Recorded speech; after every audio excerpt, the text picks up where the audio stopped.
Mengamati ketegangan geopolitik atau eskalasi antara Iran dan juga Israel, bagaimana sebetulnya ini bisa memberikan dampak, Bu, terhadap Indonesia, khususnya mungkin perekonomian Indonesia?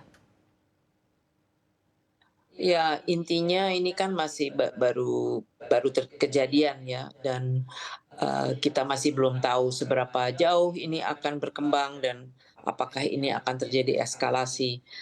Namun, yang bisa diperkirakan adalah ini menambah ketidakpastian, yang sudah timbul selama ini dari, ketegangan yang sudah terjadi di Timur Tengah.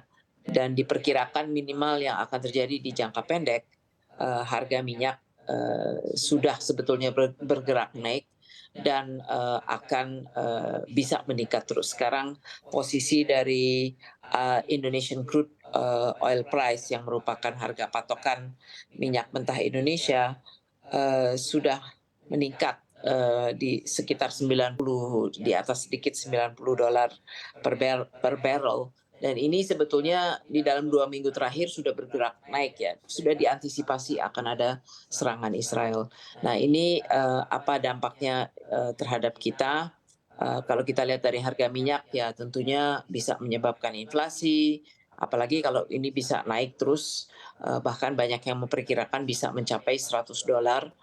Itu berarti pertama inflasi, kedua dengan harga minyak naik itu berarti subsidi yang harus dikeluarkan oleh pemerintah dari APBN itu bisa juga akan terpengaruh. Jadi, pengeluaran pemerintah, akan, berpengaruh.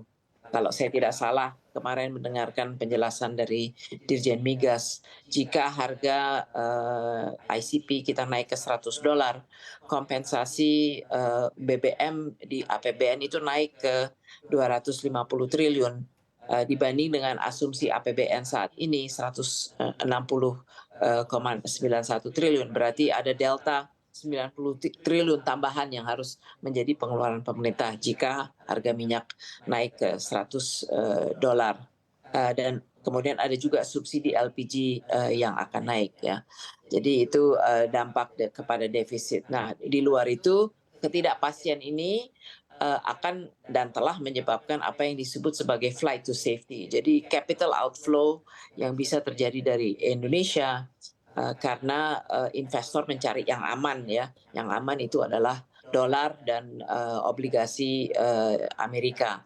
Nah dengan demikian rupiah yang sudah menunjukkan tanda-tanda melemah, akan melemah lebih lanjut lagi ya, dan itu dengan sendirinya kalau, rupiahnya melemah itu juga akan mempengaruhi, ya, harga import minyak atau rupiah yang dikeluarkan untuk membeli, minyak yang kita memang net importer dari minyak. Jadi, ini juga akan, mempengaruhi, APBN maupun, neraca perdagangan kita ya. Nah, apalagi yang bisa terjadi, tentunya, dalam ketidakpastian ini, bisa terjadi pasokan ya, karena, yang sudah terjadi, gangguan-gangguan Houthi di Red Sea, itu sudah mengganggu jalur perdagangan. Nah ini dengan adanya serangan dari Irak, yang diperkirakan bisa terganggu juga adalah, dari Selat Hormuz, yang di mana lebih banyak energi, perdagangan energi atau pengapalan energi berlangsung dan juga akan mempengaruhi, arus barang import kita dari kawasan, Eropa yang harus melalui, Timur Tengah, dan dengan demikian ya bisa juga, mempengaruhi perdagangan kita. Jadi ini mungkin beberapa, Baik. aspek, yang perlu kita waspadai.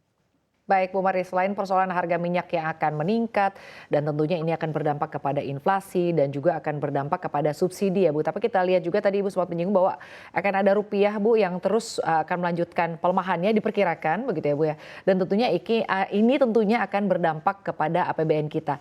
Bagaimana Bu Mari melihat Bu korelasi antara pelemahan rupiah kepada APBN kita seiring dengan ketegangan yang terjadi antara Iran dan juga Israel saat ini Bu Mari, silakan. Iya, kalau, pelemahan rupiah kan tentunya akan menyebabkan, harga BBM di dalam rupiah meningkat ya, dan itu akan menyebabkan, itu ada pengaruhnya kepada pengeluaran dan defisit. Dan, di luar itu, tentunya, kepada hutang ya kalau kita pembayaran dari hutang luar negeri kita dalam rupiah juga akan meningkat ya. Jadi ini semua akan mempengaruhi dari sisi pengeluaran di APBN kita.